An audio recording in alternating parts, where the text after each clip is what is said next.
कर भगवान के शिवलिंग पर जब बेलपत्र चढ़ता है तो बेलपत्र का जो सीधा भाग होता है वो शिव जी के शिवलिंग पर होना चाहिए, उल्टा भाग ऊपर होना चाहिए। बहुत ध्यान से समझना हो।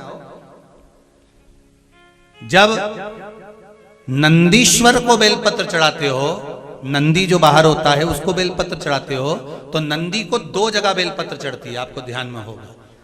पहली बेलपत्र नंदी को जब चढ़ती है तो नंदी के सामने चढ़ती है, तो उसका बेलपत्री का जो डंडी का मुख है वो नंदी की ओर होता है और बेलपत्री की पत्ती का मुख शंकर जी की ओर होता है।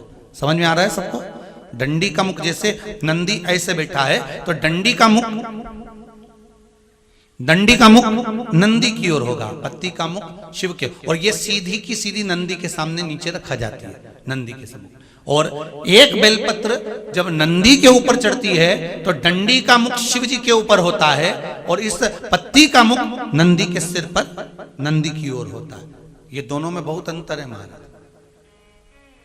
जैसे कोई बच्चा कोई कंपटीशन एग्जाम के लिए जा रहा हो या कोई परीक्षा देने के लिए जा रहा हो और पढ़ाई करे, स्मरण करे, तैयारी करे, वो अपनी जगह पर है। और ऐसा नहीं होता कि बच्चे पढ़ते नहीं है या तैयारी नहीं करते हैं। इसके बाद भी अगर उनका इंटरव्यू में पास नहीं होते या एग्जाम में पास नहीं होते तो उसके लिए ये दोनों बेलपत्री बड़ी काम करती है। बहुत ध्यान देना। जो नंदी के सामने बेलपत्र रख कर जाना, शिव जी के सम्मुख में बेलपत्र रख कर जाना, मतलब नंदी के सम्मुख में जब रखाएगी तो डंडी जम के बोली है कहाँ